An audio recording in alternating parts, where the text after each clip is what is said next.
Hello students, आज इस video में हम करेंगे क्लास 11 हिस्ट्री का पार्ट नंबर 7 बदलती हुई सांस्कृतिक परंपराएं यानी कि चेंजिंग कल्चरल ट्रेडिशंस। इसमें हमने लिए हैं मल्टीपल चॉइस क्वेश्चंस और 1 अंक वाले प्रश्न। तो शुरू करते हैं वीडियो को। पहला क्वेश्चन है, द प्रिंस पुस्तक के लेखक डैश हैं, यानी कि the author of the book the prince is dash. A है लॉरेंजो वल्ला, बी है गुटेनबर्ग, सी है मैक्सवेली और डी है अल्बर्टी। तो इसका जो सही जवाब है वो है मैक्सवेली। द प्रिंस पुस्तक के लेखक हैं निकोलस मैक्सवेली। अगला क्वेश्चन है क्वेश्चन नंबर 2, यूरोपीय महाद्वीप के सबसे पुराने विश्वविद्यालय किस देश में स्थापित किए गए थे, यानी कि यूरोप में सबसे पहले विश्वविद्यालय कहाँ बने थे, यूनिवर्सिटीज़ कहाँ बनी थी। The earliest university in the European continent were set up in the country of, option A है फ्रांस, बी है जर्मनी, सी है इटली और डी है इंग्लैंड। तो इसका सही जवाब है सी इटली। तो आपको जैसा कि मालूम है इटली जो है वो रोमन साम्राज्य की शान रहा है। क्वेश्चन नंबर 3 है, 15वीं शताब्दी में जिन परिवारों ने महिलाओं को अधिक महत्व दिया वे थे। The families that gave more importance to women during the 15th century were those of, option A अभिजात वर्ग यानी कि एरिस्टोक्रेट्स, बी है कलाकार यानी कि आर्टिस्ट, सी है व्यापारी यानी कि मर्चेंट्स और डी है विद्वान यानी कि स्कॉलर्स। तो इसका सही जवाब है सी व्यापारी यानी कि merchants.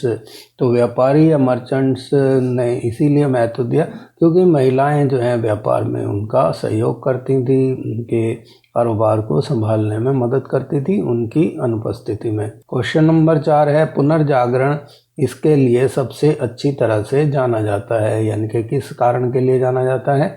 रिनाइंस is best known as for it. A है सांस्कृतिक विकास यानी कि कल्चरल डेवलपमेंट, बी है सामाजिक विकास यानी कि सोशल डेवलपमेंट, सी है राजनीतिक विकास यानी कि पॉलिटिकल डेवलपमेंट और डी आर्थिक विकास यानी कि इकोनॉमिक डेवलपमेंट्स। तो इसका जो सही जवाब है वो है ए सांस्कृतिक विकास यानी कि कल्चरल डेवलपमेंट। क्वेश्चन नंबर 5 है, एनाटॉमी, ज्योमेट्री, फिजिक्स साथ ही जो सुंदर था उसकी एक मजबूत भावना ने इतालवी कला का एक नया युग दिया जिसे कहा जाता था।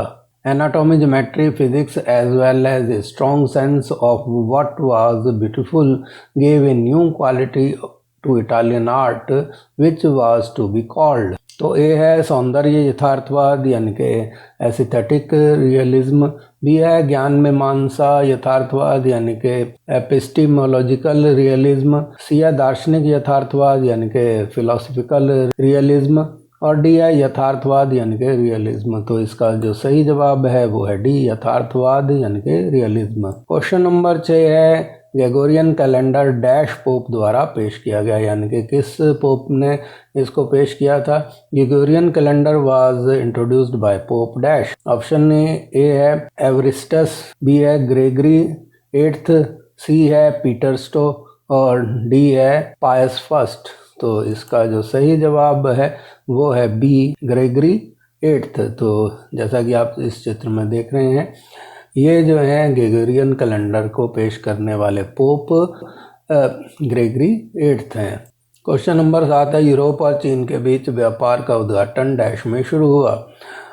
The opening of trade between Europe and China started in the, option A है 9वीं शताब्दी यानी कि 9th सेंचुरी, बी है 10वीं शताब्दी यानी कि 10th सेंचुरी, सी है 11वीं शताब्दी यानी कि 11th सेंचुरी और डी है 12वीं शताब्दी यानी कि 12th सेंचुरी। तो इसका जो सही जवाब है कि कौन सी शताब्दी में यूरोप और चीन के बीच में व्यापार का उद्घाटन हुआ, तो वो जो है 12वीं शताब्दी यानी कि 12th सेंचुरी में हुआ था। क्वेश्चन नंबर 8 है, 15वीं शताब्दी की शुरुआत तक डैश का उपयोग उन आचार्यों के लिए किया जाता था जो व्याकरण, कविता, बयानबाजी, इतिहास और नैतिक दर्शन पढ़ाते थे। By the early 15th century dash was used for those masters who taught grammar, poetry, rhetoric, history and moral philosophy. Option A है साक्षर यानी कि लिटरेट्स, बी है मानवतावादी यानी कि ह्यूमनिस्टिस, सी है शिक्षा विशारद यानी कि पेडागोजियस और डी है लेखक यानी कि राइटर्स। तो इसका जो सही जवाब है वो है बी मानवतावादी यानी कि ह्यूमनिस्टिक्स। क्वेश्चन नंबर 9 है यूरोप में पुनर्जागरण कब हुआ, यानी कि when renaissance accrued in Europe. Option A है 11वीं शताब्दी यानी कि 11th सेंचुरी, बी है 13वीं शताब्दी यानी कि 13th सेंचुरी, सी है 15वीं शताब्दी यानी कि 15th सेंचुरी और डी है 16वीं शताब्दी यानी कि 16th सेंचुरी। तो यूरोप में पुनर्जागरण जो है वो 15वीं शताब्दी यानी कि 15th सेंचुरी में शुरू हुआ था। क्वेश्चन नंबर 10 है टॉलमी का आल्मागेस्ट डैश पर एक काम था, यानी कि Ptolemy Almagest was a work on dash. Option A है गणित यानी कि मैथमेटिक्स, बी है खगोल विज्ञान यानी कि एस्ट्रोनॉमी, सी है दर्शन यानी कि फिलॉसफी और डी है समाजशास्त्र यानी कि सोशोलॉजी। तो जैसा कि आप जानते हैं टॉलमी जो हैं एक बहुत बड़े खगोल शास्त्री थे, तो उनके जो कार्य है जो अल्मागेस्ट में उन्होंने पेश किया वो खगोल विज्ञान यानी कि एस्ट्रोनॉमी पर आधारित था, जैसा कि आप इस चित्र में देख सकते हैं। क्वेश्चन नंबर 11 है एंड्रियास वेसालियस पंडुआ विश्वविद्यालय में डैश के प्रोफेसर थे। Andreas Vesalius was a professor of dash at the university of Padua. Option A है दवा यानी कि मेडिसिन, बी है खगोल विज्ञान यानी कि एस्ट्रोनॉमी, सी है दर्शन यानी कि फिलॉसफी और डी है गणित यानी कि मैथमेटिक्स। तो इसका जो सही जवाब है वो है ए दवा यानी कि मेडिसिन। क्वेश्चन नंबर 12 है सभी पुरुष बुरे हैं और यहाँ तक कि आंशिक रूप से अपने स्वभाव को प्रदर्शित करने के लिए तैयार हैं क्योंकि मानव इच्छाएं डैश हैं।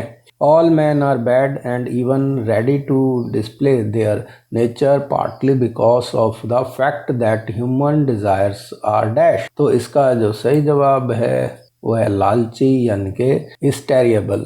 क्वेश्चन नंबर 13 है प्रोटेस्टेंट सुधारक थे यानी कि Protestant reformers was. Option A है चर्च प्रथाओं का विरोध करने वाला एक दस्तावेज यानी कि document opposing church practices, B है एक भिक्षु मार्टिन लूथर द्वारा कैथोलिक चर्च के खिलाफ एक आंदोलन यानी कि a movement against Catholic church by Martin Luther a monk, और सी है एक विद्रोह यानी कि ए मुटिनी, और डी है अधिक कराधान का विरोध करने वाले किसानों का आंदोलन यानी कि peasant movement opposing over taxation. तो इसका सही जवाब है बी एक भिक्षु मार्टिन लूथर द्वारा कैथोलिक चर्च के खिलाफ एक आंदोलन यानी कि movement against Catholic church by Martin Luther a monk. Question number 14 है एक महिला के लिए यह अच्छा है कि उसकी हर हरकत हाव भाव में स्नेह मधुरता की हवा के साथ डैश और नाजुक कोमलता हो।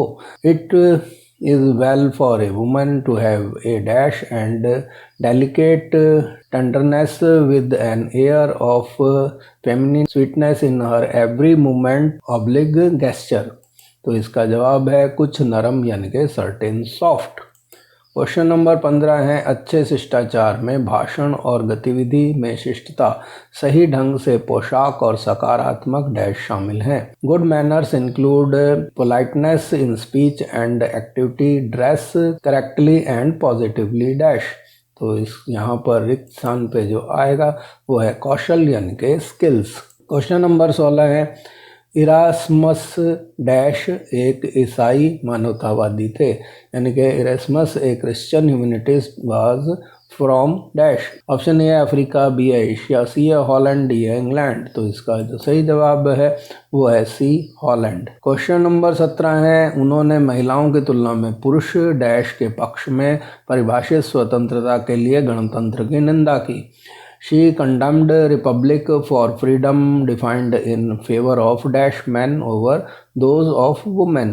तो इसका जवाब है अरमान यानी कि डिजायर्स। क्वेश्चन नंबर 18 है कोपरनिकस अपनी पांडुलिपि को छापने से डरता था क्योंकि dash. Copernicus was afraid of printing his manuscript because dash. Option A वह मानव जाति के लिए अच्छा नहीं था, it was not good for mankind. B है वह चर्च की भ्रांति का प्रकटीकरण था, it was a disclosure of church fallacy. C है यह यहाँ समाज में एक छवि को खतरे में डाल देगा, it would air jeopardize his image in society. और डी है वह अपने व्यक्तिगत जीवन काल में इसके कड़वे टकराव से बचना चाहता था, he wanted to avoid its bitter percussions in the individual lifetime. तो इसका जो सही जवाब है वो है डी, वह अपने व्यक्तिगत जीवन काल में इसके कड़वे टकराव से बचना चाहता था, यानी कि he wanted to avoid its bitter percussions in this individual lifetime. Question number 19 है, विलियम टिंडल बाइबल का अंग्रेजी संस्करण प्रस्तुत करते हुए कहते हैं। William Tyndale while presenting English version of Bible says. Option A है, वह धर्म के प्रति जन जागरूकता पैदा करेगा। It will create public awareness to religion. B है, ईसाई धर्म का नेटवर्क बढ़ेगा। Network of Christianity would increase. C है, वह जनता के दिलों में गुणों को छापेगा। It will imprint virtues in the hearts of masses. D है, यह प्रकट करेगा कि चर्च और पादरियों ने कितनी चालाकी से बाइबल को अपने फायदे के लिए बनाया है। It will disclose how tricky the church and it's clergy man have made Bible all for their advantage. तो इसका जो सही जवाब है वो है डी, यह प्रकट करेगा कि चर्च और उसके पादरियों ने कितनी चालाकी से बाइबल को अपने फायदे के लिए बनाया है, यानी कि it will disclose how tricky the church and it's clergy man have made Bible for their advantage. Question number 20 जो वीडियो का लास्ट क्वेश्चन भी है, पेंटिंग मोनालिसा किसके द्वारा बनाई गई थी, यानी कि the painting Mona Lisa was made by dash. Option A है लियोनार्डो दा विंची, बी है माइकल एंजेलो, सी है राफेल और डी है डोनाटेला। तो इस यहाँ जो आप ये देख रहे हैं मोनालिसा का चित्र, ये किसने बनाया था, यानी कि इसके चित्रकार कौन थे, तो उसका सही जवाब है लियोनार्डो दा विंची। तो इसके साथ ही ये वीडियो समाप्त हुआ। आपने जो कीमती समय दिया उसके लिए धन्यवाद। अब अगर आप मेरे चैनल पर नए हैं और अभी तक आपने सब्सक्राइब नहीं किया है तो रेड बटन दबा के सब्सक्राइब कर लें और बेल आइकन जरूर दबा दें ताकि आने वाले वीडियोस के नोटिफिकेशन आपको मिलते रहें। धन्यवाद।